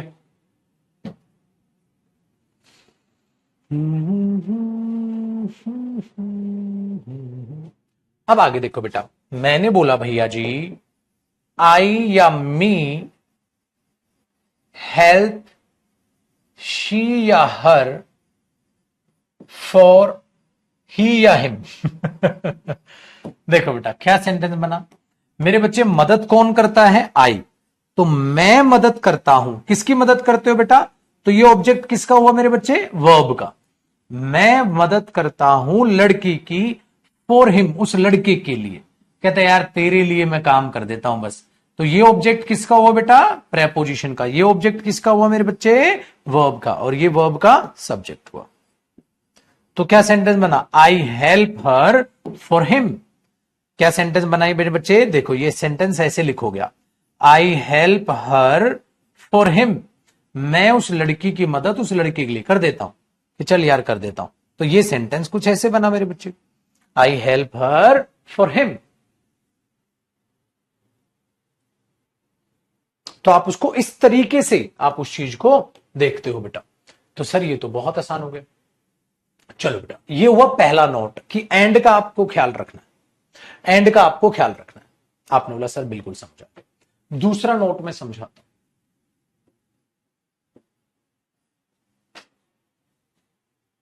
दूसरा नोट में समझाता हूं। दूसरा, अच्छा एंड का एक एग्जांपल सॉरी एक एग्जांपल बेटा। कई बार एग्जाम ने ये देगा, देखो लेट ही एंड हर या लेट ही एंड आई, हाँ let he and I play cricket, उसको और मुझे क्रिकेट खेलने दो। क्या सेंटेंस गलत हुआ? अरे ये तो बिल्कुल गलत हुआ बेटा। क्यों सर? ये तो इंपेरेटिव सेंटेंस लिख दिया आपने। अगर इंपेरेटिव सेंटेंस लिख दिया तो बेटा वर्ब के बाद क्या आना था? ऑब्जेक्ट आना था लल्ला। तो इधर भी क्या आना था? मी। तो क्या सेंटेंस बना बेटा? Let him and me play cricket. Let him and me play cricket. ओ हो, ये तो मजेदार सेंटेंसेस बन रहे हैं भैया, ये तो मजेदार सेंटेंसेस बन रहे हैं भैया, है ना बेटा? अरे तो मजा आ गया गुरुजी। लेट हिम एंड आई, ना ना ना ना, लेट हिम एंड आई, ना ना ना, लेट हिम एंड मी। इसलिए बोलते ना लेट मी गो देयर। अरे सर आसान है, समझ गए। अब एक दूसरा नोट बेटा, एक दूसरा नोट है मेरे पुत्र यू के बारे में। ये बड़ा शैतान है मेरे बच्चे। चाहे यू सब्जेक्टिव केस हो और चाहे यू ऑब्जेक्टिव केस हो, बेटा इसकी स्पेलिंग बदलती है या सेम रहती है? अरे गुरुजी इसकी स्पेलिंग सेम रहती है। तो बेटा इसको आपको पहचानना होगा, ये निकम्मा कब क्या कर रहा है। इसकी स्पेलिंग नहीं बदलती। देखो बेटा वाक्यों की तो स्पेलिंग बदलती है, इसकी नहीं बदलती। जैसे ऑब्जेक्ट हो तो आई की स्पेलिंग क्या है? मी। बेटा यहां इसका ध्यान रखना है। जैसे मेरे बच्चे अगर एग्जाम्पल पेपर में ना शातिरपना ये करेगा, ये लिख देगा late you and I, late you and I play cricket. आप भाई तूर में खेल लेते हैं क्रिकेट। और बच्चा बेचारा प्यारा सा भोला सा बंदर सोचता है ये सेंटेंस सही है। क्यों? कॉन्सेप्ट तो लगा ही नहीं रहा। कॉन्सेप्ट लगाओगे तो क्या पता चलेगा बेटा? ये वर्ब है, इंपेरेटिव सेंटेंस है। वर्ब के बाद क्या आता है बेटा? ऑब्जेक्ट। और मेरे बच्चे ये ऑब्जेक्ट है तो मेरे लाल, मेरे हरे, मेरे गुलाबी, आगे भी तो ऑब्जेक्ट ही जुड़ेगा ना। Let you and I play cricket या let you and me play cricket? Let you and me play cricket. Object object, क्योंकि जैसे हिम मी, यू मी, लेकिन यू की स्पेलिंग नहीं बदलती तो मैं क्या करूं? ध्यान तो रखना पड़ेगा ना बेटा। इसीलिए हमने बोला, एक बात बताओ, मैंने बोला दे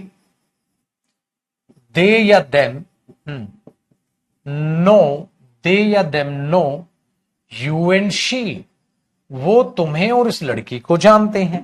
तो आपने बोला बेटा यहां तो सब्जेक्ट है तो दे जानते हैं। अच्छा बेटा किसको जानते हैं? यू को। तो ये सब्जेक्ट वाला यू है या ऑब्जेक्ट वाला? सर ये तो ऑब्जेक्ट वाला है। तो यहां पर भी क्या आना था?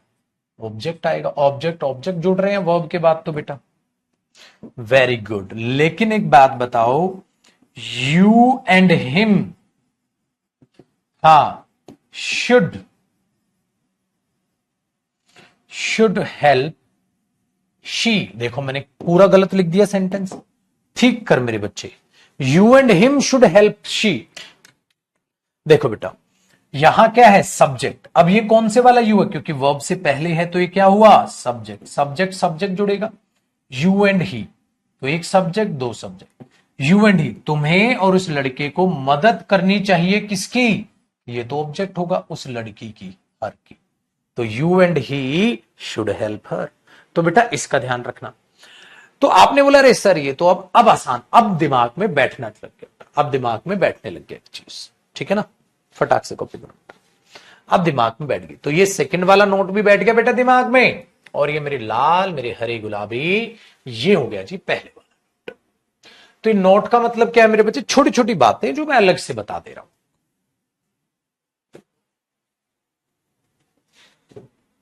फ्रेजल वर्ब बेटा ये वोकैब का पार्ट।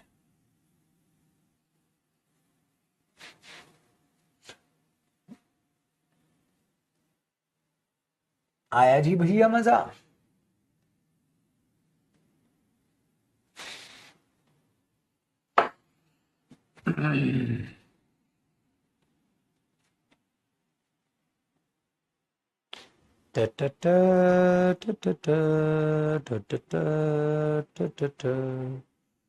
है ना भैया जी? आसान बिल्कुल काम। कॉपी करो चीते की रफ्तार की तरह। अब तो कोई किसी बच्चे का डाउट नहीं बचा। भाई मेरे जो इनके असाइनमेंट्स मिलेंगे उस सब में ये सारी चीजें होंगी ही होंगी। 2 बार सब्जेक्ट हो या 3 बार हो, आप पर क्या फर्क पड़ता है? 2 सब्जेक्ट भी हो सकते हैं, 3 भी, 10 भी, 15 भी, कितने भी लिख बेटा, कोमा लगा लिख दे। जैसे he, comma, she and I, 3 भी तो हो सकते हैं बेटा। He comma she and I will go there. 3 subject भी तो हो सकते हैं। तेरे को गया भैया, तेरे को गया, कितने भी सब्जेक्ट हो बेटा। ठीक है, चलो भैया जी आगे देखो। देखो मेरे दोस्त, आगे कहानी देखना भैया। सर एक और नोट, ये नोट है मेरे बच्चे आपको ये बताने के लिए कि मैंने अभी अभी आपको एक बात समझाई कि प्रेपोजिशन हमेशा कैसे मीनिंग देती है बेटा, एक्स्ट्रा इंफॉर्मेशन देती है। अभी अभी बात समझाई। देखो बेटा, इस पर बेस्ड भी क्वेश्चन बनता है। दोबारा लिखो एक बार मेरे शेर। मैंने कहा मेरे बच्चे प्रेपोजिशन के बाद बोलो क्या आता है, ऑब्जेक्ट। ये मिलकर क्या बनती है, प्रेपोजिशनल फ्रेज। प्रेपोजिशनल फ्रेज मेरा दोस्त क्या मीनिंग देती है, एक्स्ट्रा। कैसा इंफॉर्मेशन देती है बच्चा पार्टी, एक्स्ट्रा इंफॉर्मेशन देती है भाई लोग। सर ये बात दोबारा क्यों लिखवा रहे हो गुरुजी, पगला गए हो का? अरे नहीं भैया, नहीं पगलाए नहीं है। देखिएगा तनिक, एक बहुत बढ़िया कॉन्सेप्ट बना रहे हैं। देखो भैया तनिक ध्यान से लीजिएगा। अगर हम एक ठो बात ये लिख दे बिटवा, ही विद दे या दे, ही विद दे या दे। देखेगा तनिक बहुत ही गर्मा गर्म एग्जाम्पल आपके सामने आ रहा है बिटवा। एक तो सही आंसर लीजिएगा जरा इसका। ही विद दे या देम, इज या आर, ध्यान दीजिएगा बेटा, इज या आर गोइंग देयर, वो उनके साथ वहां जा रहा है। अब बेटा जी देखो भैया, बहुत बढ़िया एग्जाम्पल देखना बेटा जी। विद क्या हुआ, प्रेपोजिशन हुआ सर। विद क्या हुआ, प्रेपोजिशन हुआ। और प्रेपोजिशन तो सेंटेंस में कहीं भी हो सकती बेटा। मेरे बच्चे इस प्रेपोजिशन के बाद क्या आता है, ऑब्जेक्ट आता है सर। ओहो मेरे शेर पुत्र, तो जरा एक बार बता दे ये क्या हो गई। अरे गुरुजी प्रेपोजिशनल फ्रेज हो गई। अरे मेरे बच्चे प्रेपोजिशनल फ्रेज कैसा मीनिंग देती है, बोल दो मेरे भाई। क्या लिखा है यहां पर, एक्स्ट्रा इंफॉर्मेशन देती है। अगर पाजी वो एक्स्ट्रा इंफॉर्मेशन देती है तो उच्च विचार प्रकट करो। क्या ऑब्जेक्ट का वर्ब से कोई लेना देना नहीं होगा गुरुजी। तो बेटा जो इधर वर्ब आएगी इसका मालिक कौन, मालिक भाई, भाई भाई। सब्जेक्ट कौन, ही। मेरे बच्चे ही के साथ इज आता है कि आर आता है, इज आता है। तो बोलो भारत माता की जय, यहां तो इज आएगा बेटा। तो ये सेंटेंस क्या बना, he with them is going there.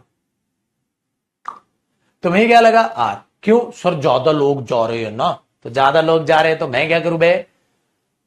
Hindi के जुगाड़ से अगर आप चीजों को चलाएंगे तो ग्रामर पढ़ने का क्या फायदा हुआ बेटवा। तुम मुझे कह रहे हो कि ऑब्जेक्ट के हिसाब से वर्ब आती है। मेरे बच्चे ये तो ऑब्जेक्ट है, ऑब्जेक्ट के हिसाब से वर्ब नहीं आती छुटकू भाई, सब्जेक्ट के हिसाब से वर्ब आती है। तो एक्स्ट्रा इंफॉर्मेशन है छोटे। चलो एक मेरा बहुत ही प्यारा बच्चा है, एक आंसर और करेगा। मैंने बोला she along with her friends. देखो बेटा, सब्जेक्ट वर्ब एग्रीमेंट कोनो टॉपिक ना होत रही भैया। सब्जेक्ट वर्ब एग्रीमेंट कोई टॉपिक नहीं होता बेटा, वो यहीं से समझ जाओगे। शी अलोंग विद, बेटा विद होता है के साथ, अलोंग विद होता है उनके साथ साथ, मतलब दोनों में कोई खासा मीनिंग में फर्क नहीं। मेरे बच्चे मैंने लिखा she along with his friend. हाँ ध्यान दीजिएगा मेरे बच्चे, हैज और हैव कम। अब मैं नहीं, तुम बताओगे नहा धो के मुंह धो के। जरा बताओ छुटकू भाई, यहां पर हैज या आएगा, हैव कम आएगा। ठीक है, तो हमने बोला सर अलोंग विद अगर हम देखें तो प्रेपोजिशन है। With, along with, together with, ये प्रेपोजिशन है बेटा। विदाउट प्रेपोजिशन के बाद इसका मतलब ये जो हर फ्रेंड्स लिखा है ये क्या हुआ, ऑब्जेक्ट। इसका मतलब ये हुआ मेरे बच्चे, अगर मैं डब्बा बना दूं, हालांकि पेपर में डब्बे थोड़ा ना बनाने, यहां तो मैं समझा रहा हूं मेरे बच्चे आपको। Very good. इसका मतलब सब्जेक्ट कौन है मेरे बच्चे, शी। अरे पुत्र शी के साथ क्या आता है, तो क्या आएगा बेटा, हैज। बच गए। इसका मतलब आपका सब्जेक्ट वर्ब एग्रीमेंट भी टॉपिक मेरे बच्चे पूरी इंग्लिश में कवर करा दूंगा मैं। फिर जब उसको प्रैक्टिस करोगे तो कुछ प्रैक्टिस नहीं करना उसमें, तो सीधी प्रैक्टिस करो, कोई कॉन्सेप्ट पढ़ने की जरूरत नहीं पड़ेगी, सब रट लो। मतलब इन सब को सीख लोगे। रटना क्या होता है, रटना ये होता है जब बच्चा रटता है, इनके बाद ये फलाना ढिमकाना, इनके बाद नहीं, पहले वाला मेन सब्जेक्ट होता है ये रूल वाले बाबा दिमाग खराब करके रखा हुआ इन्होंने बच्चों का। इसलिए मैंने कहा था मेरे बच्चे, आप एक ही नाम इंग्लिश में अब देखो, लाइब्रेरी में आसपास देखो, आपको जयदीप सर ही दिखाई देंगे। जब मैं ऑनलाइन उतरा बच्चे घूम गए, जो रूल वाले बच्चे थे वो परेशान हो चुके थे रूल से, बाबा लोगों से, सब मेरे पास पढ़ रहे A to Z, देखो पूरी लाइब्रेरी। तो 2024 में सिलेक्शन पक्का है मेरे दोस्त, लेकिन मेहनत बराबर रखनी है, सेम रखनी। चाहे कोई भी कितनी छोटी से छोटी, बड़ी से बड़ी बात हो, आहिस्ता आहिस्ता उठा के सिखाऊंगा बेटा, रटने की कोई आवश्यकता नहीं है। आप ध्यान से सीखो चीजों को। तो आपने बोला सर ये भी समझ आ गया, बहुत ही आसान, अब तो संभाल लोगे बेटा। तो विद, विदाउट, अलोंग विद, ये सब प्रेपोजिशंस होते हैं, ये सब प्रेपोजिशंस होते हैं बेटा। क्या क्या पढ़ी, विद, विदाउट, है ना। चलो थोड़ी सी लिख दो, क्या ऐसे नीचे लिख दो, प्रेपोजिशंस, प्रेपोजिशंस, ठीक है ना, इसी के नीचे लिख लो, और अलग नोट नहीं है बेटा। जैसे मैंने क्या लिखा, विद, विदाउट, विद के साथ, के बिना, अलोंग विद, को साथ लेकर, टुगेदर विद, साथ साथ। एक विदाउट का ही मीनिंग देता है बेटा एक्सेप्ट, ये भी विदाउट का ही, फॉर, हाँ, टू, हाँ, इनटू, हाँ। तो इस तरीके से बेटा ये सारी की सारी प्रेपोजिशन होती है। यहां लिखना बिटवीन, बिटवीन भी क्या होती है बेटा, प्रेपोजिशन होती है। अमंग, अमंग भी क्या होती है, मेरे लाल, मेरे हरे, मेरी गुलाबी, प्रेपोजिशन होती है। अच्छा आपको एक बात बताऊं बेटा, एंड नोट भी प्रेपोजिशन होती है, यही लिखना, अभी एग्जाम्पल लिखवाऊंगा इनके। एंड नोट भी प्रेपोजिशन होती है। अरे वाह सर वाह। तो ये सारी चीजें प्रेपोजिशन होती है, और एक लाइक भी प्रेपोजिशन होती है, लाइक भी प्रेपोजिशन होती है। हाँ चलो अब कुछ आगे बातें, कुछ खट्टी मीठी एग्जाम्पल अब इनके नीचे।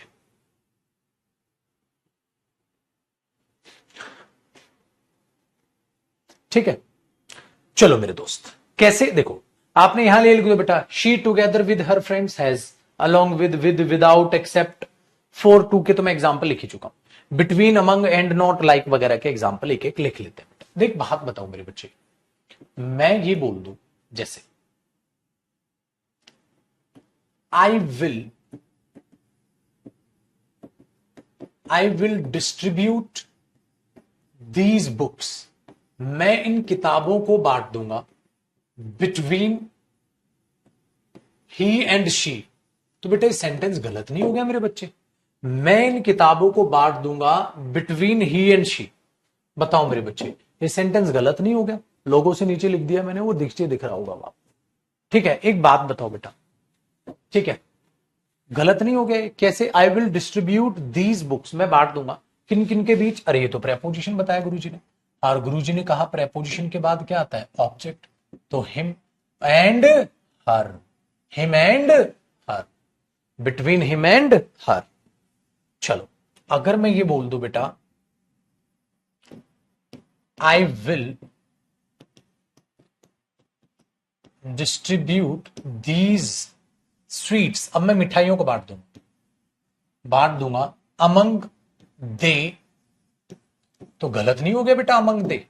अमंग भी मैंने क्या बताया मेरे बच्चे, क्या होती है, प्रेपोजिशन। तो सारी मेन प्रेपोजिशन बता दी मैंने, तो दे नहीं बेटा, क्या आएगा, वो अलग बात है कि बिटवीन दो के लिए आता है, अमंग ज्यादा के लिए आता है, वो प्रेपोजिशन में पढ़ेंगे। लेकिन मेरे बच्चे अभी हमारा काम तो चला, वेरी गुड। आगे देखो बेटा एग्जाम, सर एंड तो आपने कहा था कुछ भी है, हाँ, लेकिन एंड नॉट प्रेपोजिशन होता है बेटा।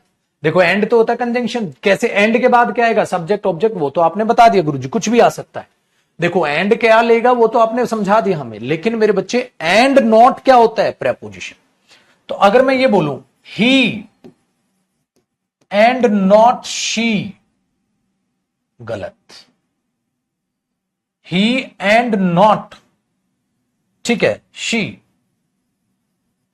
हैज और हैव क्लीन द रूम।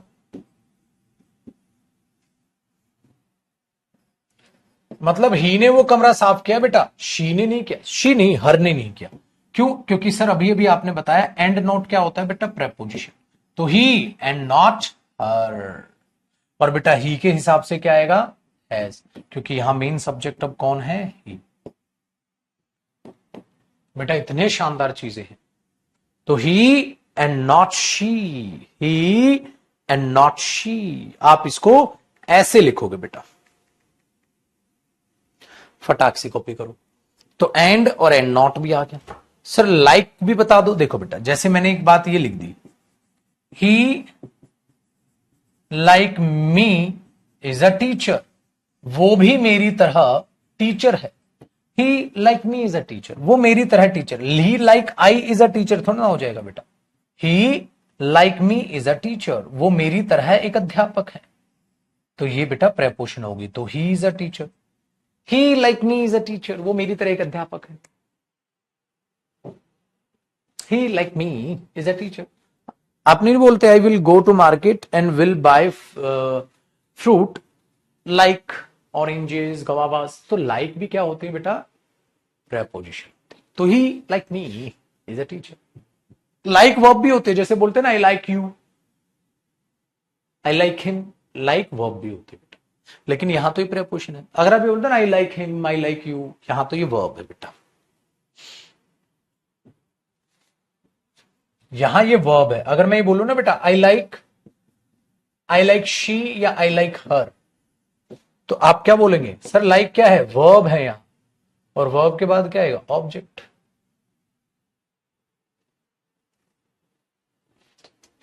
ठीक है बेटा, आप ये लिख दीजिए मेरे लाल। बहुत ही आसान काम है मेरे भाई, कितना आसान काम। अलोंग विद भी प्रेपोजिशन। भाई ये लिखो, भाई नशा कर लिया मेरे बच्चे सुबह सुबह है? सूखा नशा लपेट दिया क्या?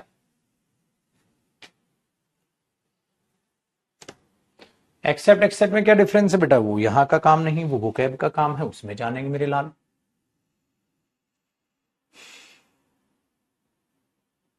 क्यों भैया जी आंखें खुली?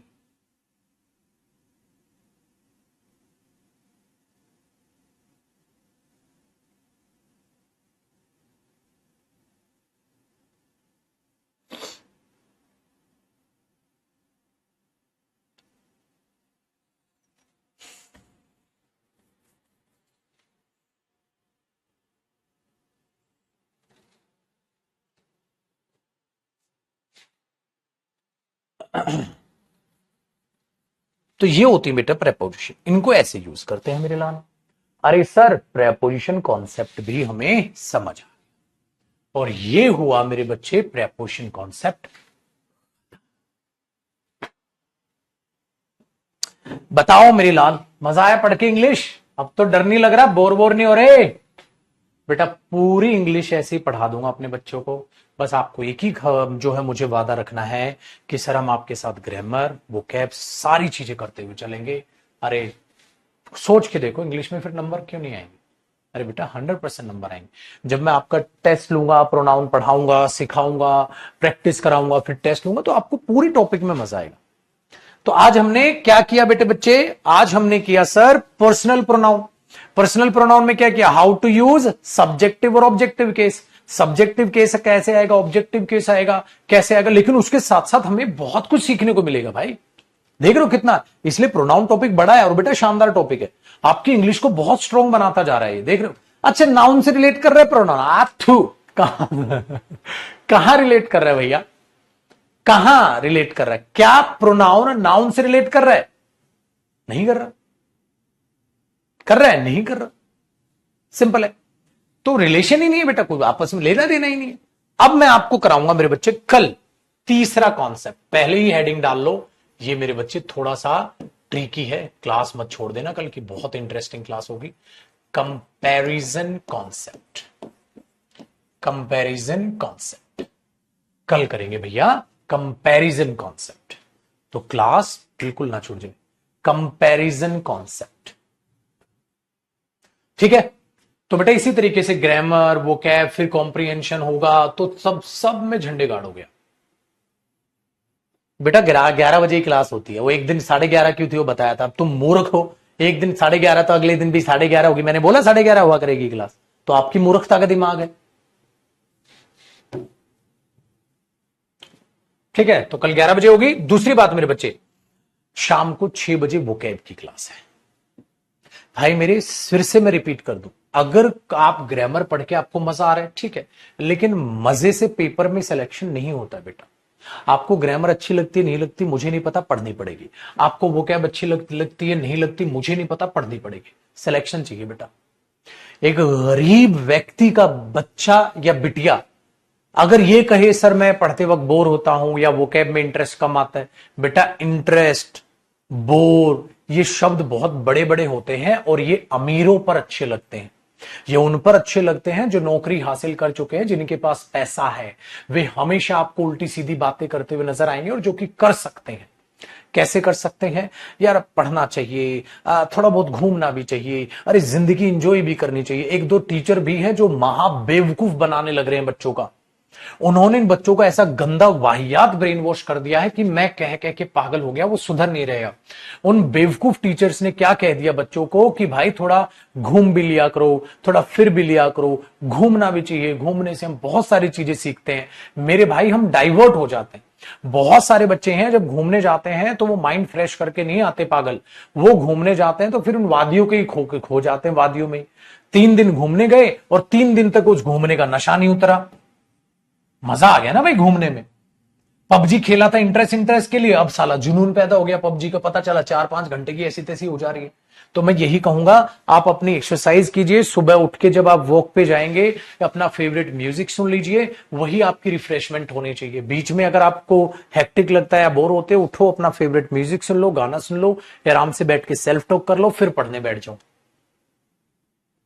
इन चिकनी चुपटी बातों में किसी की मत आ जाना बेटा। उन टीचर्स ने, उन फिलोसफर्स ने पैसा कमा लिया है, पैसा कमाने के बाद ज्ञान बांट रहे हैं।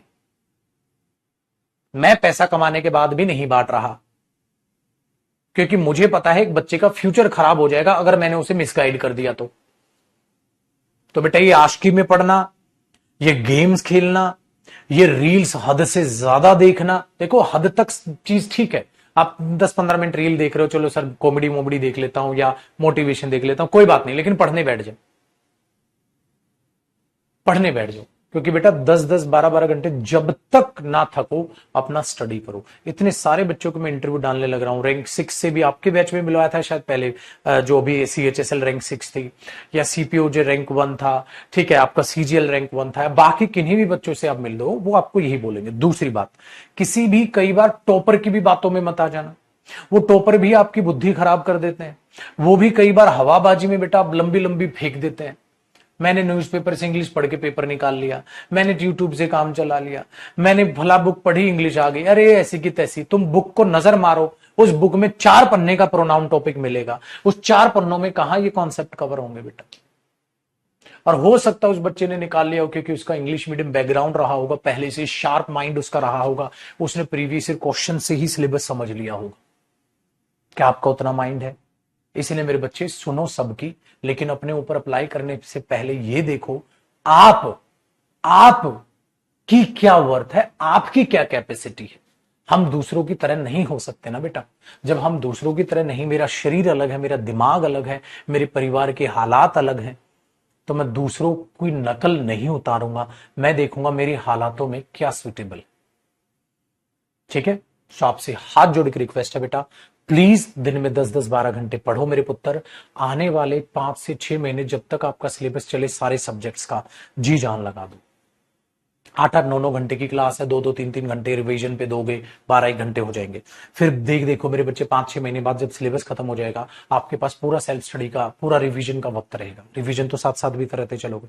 फिर जब आप मॉक टेस्ट दो, 60-70% सिलेबस होने के बाद मॉक टेस्ट देना चालू करो, स्टार्टिंग से ही नहीं, वरना आप डिमोटिवेट हो जाओगे। सिलेबस हुआ नहीं, मॉक टेस्ट दे।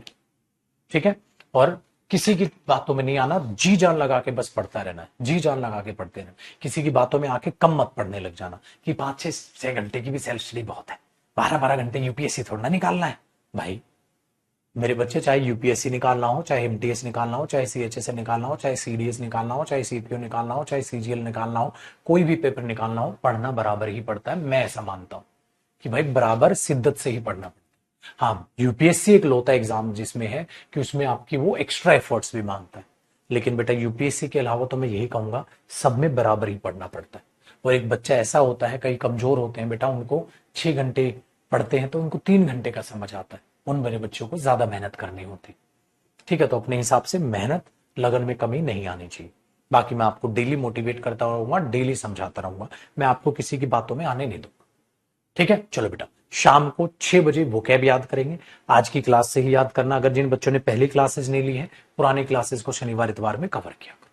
ठीक है, खुश रहिए, आबाद रहिए, जय हिंद बेटा। 6 बजे मिलते हैं यूट्यूब पर वोकैब की क्लास के साथ। नमस्कार बेटा।